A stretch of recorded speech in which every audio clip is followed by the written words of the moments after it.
Welcome, believers, skeptics, and paranormal thrill seekers, to this, the third and final installment in the Dealing with Demons series here on Through the Veil. Today we are looking at the demon that has accumulated quite a reputation in the last decade.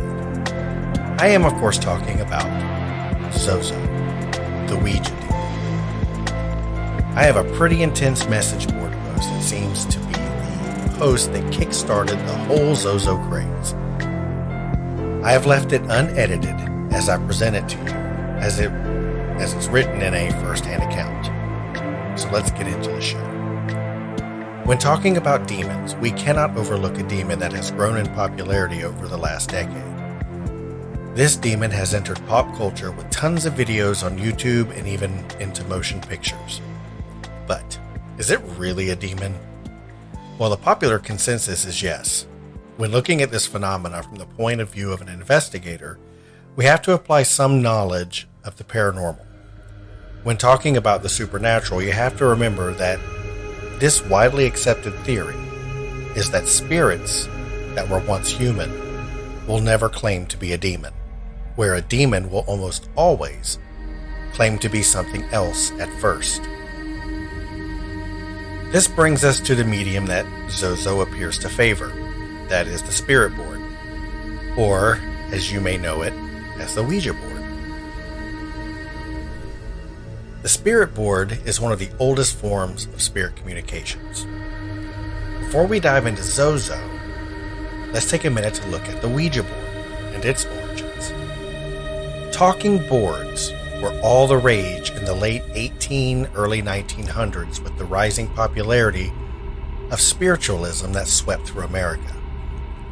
You see, spiritualism was already heavily practiced across the pond in Europe, even longer before that. However, communing with spirits can actually be traced as far back as 1100 AD in China, through the use of automatic writing. Think Ouija board without a board, or with letters. A writing tool was instead placed into the planchette, and the spirits could physically write out their replies. The Ouija board was actually created and named in Baltimore, Maryland in 1890. The boards were manufactured by the Kennard Novelty Company, and the term Ouija has two different origins. The first proposed origin was that it was based on an Egyptian term meaning good luck. The other, more widely accepted origin is that it is a combination for the French and German words for yes. Now, what makes these boards so dangerous? Well, let's just say it's like a blind date, where you meet on the phone and can't actually see who you're talking to. I'm looking at you, Captain Howdy. You think you're talking to a spirit named Victoria that died 100 years ago from tuberculosis, when actually you're talking to a demon from the 10th level of hell that wants to murder you and your dog in your sleep. I'm just saying. However, it is still among the most popular sleepover activities to this day. My mom wouldn't let one in the house. Truth be told, I've never really had the urge to use one, even back when I was an active paranormal investigator. It just didn't draw me in at all. And you know what they say, if you go looking for trouble, be careful, because trouble may find you. When we return, I will tell you a story about ZoZo the demon, the Ouija board. Stay with us. Welcome back, listeners. Before we get into the story, let's ask ourselves, who is ZoZo? For this, let's forget temporarily, for a moment, all of the YouTube media about this entity. Let's look at its origins. ZoZo's first appearance was actually in a book by Jacques Collin de Plancy in 1818, entitled Dictionnaire Infernal. English translation, Infernal Dictionary. I'll have links to where you can find this book in the show description. ZoZo predates the Ouija board by almost 70 years, just by that book alone. There are other, more far-reaching theories that ZoZo is actually another name for Pazuzu, the demon featured in 1973's The Exorcist. However, I think this is simply due to the relation of the use of a Ouija board in the film that opened the girl up to possession. No one really knows. And how the spirit actually became associated with Ouija boards is a lingering question as well, as you can run into this entity just as you would any other entity. It's not strictly limited to the board. Now, on with the story of Darren Wayne Evans. This guy posted a story on a paranormal message board in 2009, claiming that he and his family had been attacked by the demon known as ZoZo, an attack that nearly took the life of his 1-year-old daughter on multiple occasions. This can be read on trueghosttales.com. I'll link it in the show description. Now, this is what he said in his post in 2009, unedited. My name is Darren, and I'm from Tulsa, Oklahoma. I'm currently 40 years old, and I've held a fascination with the occult since an early age. I have had many bizarre experiences with Ouija boards, and I'm writing this as a warning to people that bad things can happen because of these quote-unquote portals. Parker Brothers doesn't care if a demon possesses you, or if you come under some type of attack from something you know nothing about. The majority of people from the United States holds a skeptical view regarding the scientific evidence of spirits or ghosts. And many people who believe in these things also believe that it is for this very reason that ghosts and poltergeists occur here and exist under the radar, so to speak. These Ouija boards are manufactured under the precept that they are mere toys. Let me tell you firsthand that they are not toys and should be used with strict caution and probably should not be messed with at all. Other countries take a more open-minded view of spirits, demons, and ghosts, and many cultures have based entire religions around these beliefs. During my experience with Ouija boards, one particular spirit always seemed compelled to make its presence known. Its name is ZoZo, and today I refuse to even pronounce its name, as I believe the mere pronunciation of it can cause it to manifest itself. Too many times to count, it has at first pretended to be a nice spirit or pretend to be whomever I'm trying to contact. But eventually it showed its true self, cussing me, threatening me, and others present in the room. Once it actually cussed me using what looked like Latin or Hebrew and using biblical terminology. I was genuinely fascinated and startled by how many times ZoZo showed up, even in different states and on different Ouija boards. It always wound up being very nasty, and commented freely about how it wanted to possess my girlfriends and take them to paradise. When I asked where paradise was, it spelled H-E-L-L.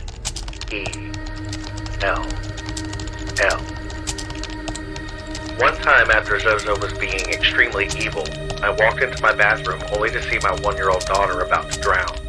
Her mother had left her alone in the tub, quote, just for 1 second, and somehow the water got turned on and was overflowing. Instinctively, she had her face tilted up and was seconds from going under when I grabbed her from the water. The next day, she was hospitalized for some weird internal infection and was put in isolation for 14 days straight as doctors tried to diagnose the illness. We almost lost her. And that was when I began to suspect demonic attack. At this same time, my girlfriend maintained a trance-like state. Her personality changed from a very sweet person to withdrawn and uncaring. ZoZo said before this that it was going to possess her and eat her soul. I was recording music for a future rock project, and I remember jokingly asked if it had an opinion on what I should name the band. It spelled Iron Tongue, which I thought at the time was pretty cool. Only later, when my daughter's tongue swelled up in the hospital to the point of asphyxiation, I realized that this wasn't cool at all. Her tongue became rock hard and distorted her face, swelling up to where it hung grotesquely from her mouth. We took turns bedside at the hospital for what seemed like forever before my daughter began to recover. from this strange affliction. When guests would spend the night in our house, they would claim that they heard frightening voices coming from inside the walls. Objects would be thrown across the room, and spiders seemed to come from nowhere. My girlfriend's brother, whom lived with us, complained that he couldn't sleep at night because the, quote, conversations were so loud that he simply could not rest. He believed in ghosts, and though he wasn't afraid of them, he said that it definitely felt demonic. Lights would come off and on by themselves, doors would open and unlock themselves. One night in our bedroom, a viscous laughter emanated from thin air, and to this day I cannot explain the terror in that laughter. One night I was awakened by what felt like hands on my throat choking me. I could not breathe. I could not scream. And after about 30 seconds it released its grip and I gasped for air. The same thing happened to my girlfriend the next night. Another night, me and her brother were standing just outside the back porch sliding glass door when we were talking about a supposed curse of their family. I abruptly exclaimed, "I rebuke this curse in the name of Jesus Christ." I no longer finished saying those exact words when a deafening sound and vibration struck the entire house with such an alarming boom that the neighbors came over to ask if I had heard something strange. I knew it wasn't our imaginations. I got out the ladder to see what had landed on the top of my house, only to find nothing. Things settled down after that, and to this day I believe that whatever made that noise also caused the disturbance to go away for a while. My girlfriend broke up with me and I met someone online in Michigan, where I moved up to be with her. She didn't believe in spirits, and although I knew better, I decided to make her a believer as well. Living in a very small town in Marshall, Michigan, there were no stores that sold Ouija boards. So I downloaded one from the internet, I printed it out, and to my horror, ZoZo returned. It said it came from cyberspace, and when I asked it where it lived, it spelled skull necklace. We didn't think much of this until I asked it again where it was, this time spelling mirror.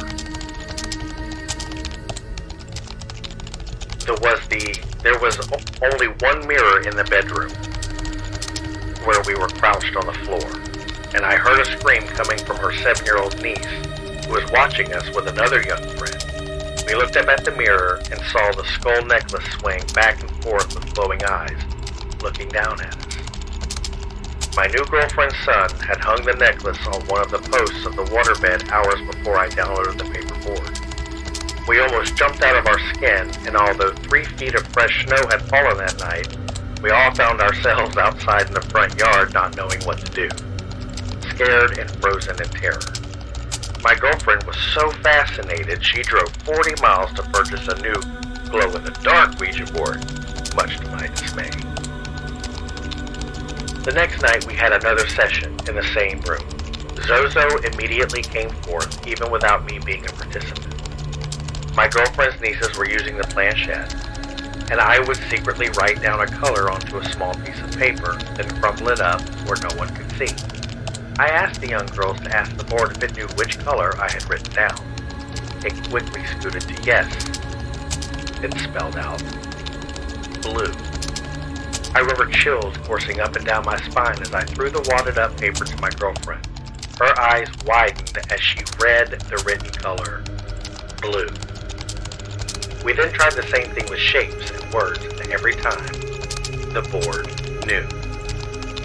One night, we asked the board if the spirit would show itself. It spelled yes, and told me to turn out the lights and take a picture of the necklace above the board. I did, and what turned out is eerie to say the least. On the upper left-hand corner of the picture, you can plainly see winged skeletons flying about. And they are the exact same weird shape of this skateboarder's skeleton necklace. Towards the middle you can make out hideous faces. I have seen at least 4 evil faces in this picture. I took this picture about 6 years ago. People have stolen it off paranormal websites claiming they took it. when I know truthfully it was me. I have sent this picture to several experts, and they have all said they cannot explain the images inside. As if all of this wasn't strange enough, now comes the really scary part. A few months ago, I googled the word ZoZo. To my shock, many other people have also been contacted by a demon by the same name.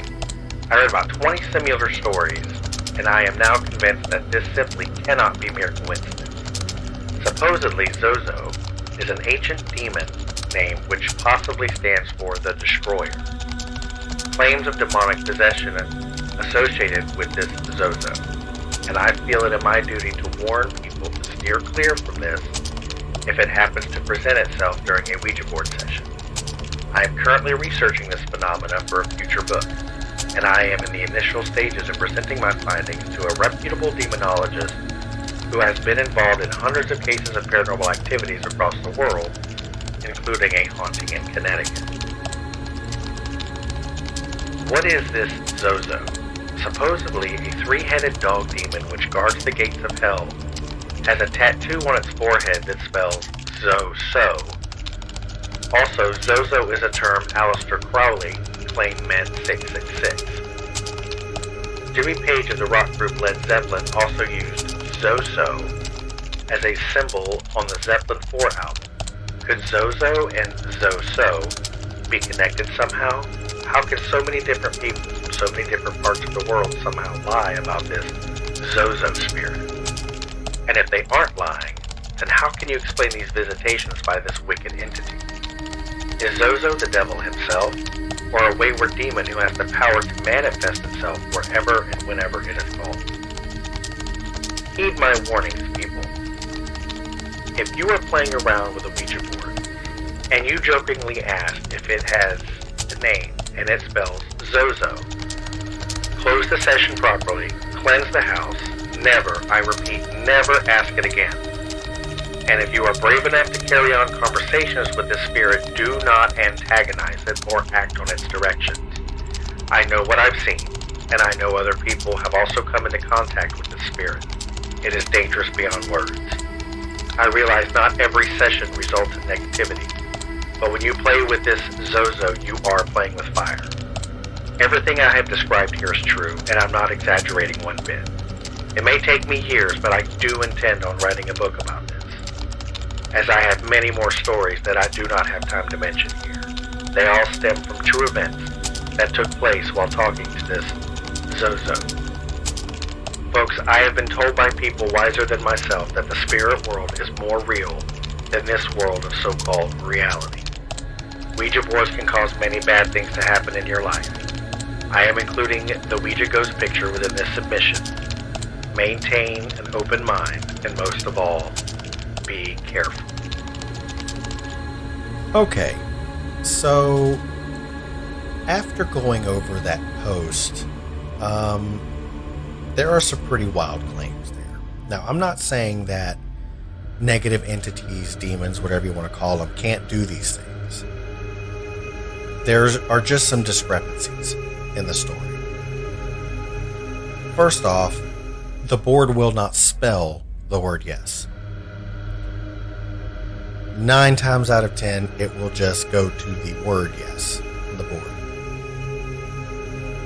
Next is, if I myself had experienced my 1-year-old daughter almost dying 3 times, and I had already attributed this to the workings of this negative spirit, why the hell would I start dating someone else and immediately try to get them to believe by introducing this new person in my life to this darkness that's been following me around for so long? So either the story is embellished or it's a creation to stir fear. I'm a firm believer in that you can create negative entities and spirits by how strong your belief is in them. I think this goes back to things like Slender Man. It goes to things like the Rake, and stuff like that.